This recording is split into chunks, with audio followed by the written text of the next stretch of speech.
Assalamualaikum warahmatullahi wabarakatuh. Kali ini kita akan belajar tentang hukum Newton masih ya. Kemarin sudah di-share materi berupa file PDF. Di sini hanya untuk lebih mudah memahaminya.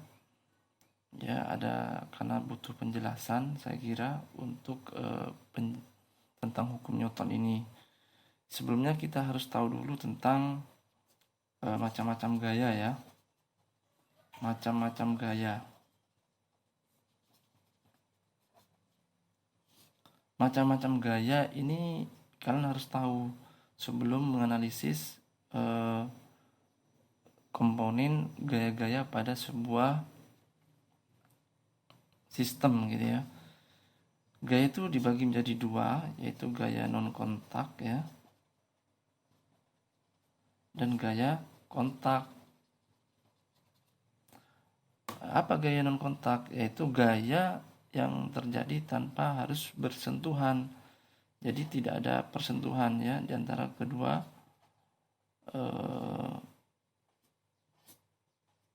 ya. Misalkan ada sebuah pohon kelapa, buahnya itu jatuh. Ya. Ketika buah jatuh ini ya, maka dia akan bergerak ya, ada perubahan gerak. Maka di sini ada yang namanya percepatan. Siapa yang menimbulkan percepatan itu?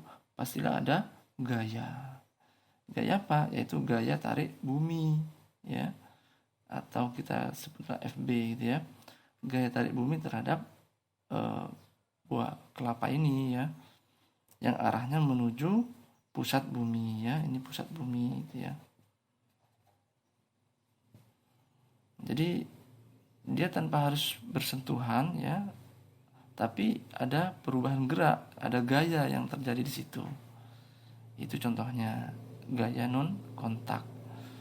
Yang kedua adalah gaya kontak.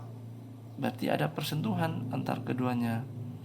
Ya, misalkan ada orang gitu ya, berjalan di atas permukaan bumi.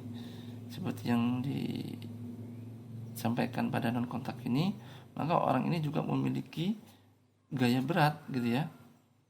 Gaya berat W karena ada pengaruh gaya tarik bumi ya, yang arahnya ke bawah gitu ya. Nah, untuk menyeimbangkan orang ini tadi ya, supaya tidak tertarik terus gitu kan, maka ini ada gaya normal gitu ya. Menyeimbangkan gaya normal, yaitu gaya yang arahnya menuju ke atas gitu ya. Gaya normal. Karena gaya normal gitu. Jadi kalau orang ini tetap diam gitu ya, maka sigma F-nya itu sama dengan 0, seperti pada hukum 1 Newton. Jadi gaya-gaya yang bekerja pada benda atau orang ini itu 0 gitu ya. Sigma F sama dengan 0, sehingga gaya normalnya pun itu akan sama gitu kan dengan gaya beratnya gitu. Kemudian yang kedua adalah gaya gesek gitu ya. Apa gaya gesek? Yang kedua adalah gaya gesek. Jadi di sini tuh ada dua gitu ya. Ada gaya normal dan ada gaya gesek. Gaya gesek ya, itu gaya yang arahnya berlawanan dengan gerak relatif benda ya. Misalkan ada sebuah balok gitu ya. Balok ini berada di atas lantai ya, diberi atau ditarik oleh sebuah gaya F yang arahnya ke kanan. Maka akibat persentuhan antara permukaan balok dengan permukaan lantai, ini ada namanya gaya gesek atau FG gitu ya. Saya beri simbol FG. Gaya gesek yang arahnya berlawanan dengan arah gerak relatif benda itu. Gerak relatif bendanya misalnya ke kanan, maka gaya geseknya itu ke kiri. Jadi ini berlawanan, itu konsep gaya gesek ya. Arahnya pasti berlawanan. Nah, gaya gesek ini ya dibagi menjadi dua, yaitu gaya gesek statis ya, Fs, dan ada gaya gesek kinetis. Apa perbedaan keduanya? Baik, kita pelajari ya. Gaya gesek statis yaitu gaya gesek yang bekerja ketika benda itu dalam keadaan diam ya.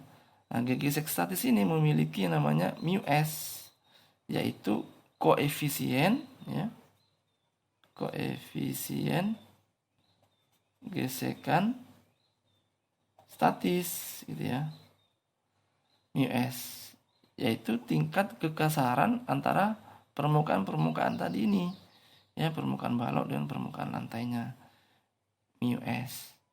Nah, besarnya gaya gesekan statis ini itu berkisar antara 0 sampai dengan Fs ya. Oke, ini Fs ya. Fs sama dengan μs kali n. Nah, jadi gesekan antara atau gaya gesek ini itu berkisar antara 0 sampai μs kali n, begitu. μs tadi apa? Koefisien gesekan, dan n itu gaya normal tadi ini. Ya. Jadi di sini pasti ada yang namanya gaya normal juga, sama ya. Ini besarnya gaya gesek statis. Gaya gesek kinetis yaitu gaya gesekan yang terjadi saat bendanya bergerak gitu ya. Memiliki yang namanya μk, yaitu koefisien ya, koefisien gesekan kinetis ya, atau kinetik gitu ya. Jadi μk yang besarnya hanya kita langsung ya, kalau besarnya ini, jadi ini bisa berubah-ubah ya. μk sama dengan Fk sama dengan μk kali n. Nah, ini merupakan besar dari gaya gesek kinetis ya. Baik, itulah tentang macam-macam gaya. Assalamualaikum warahmatullahi wabarakatuh.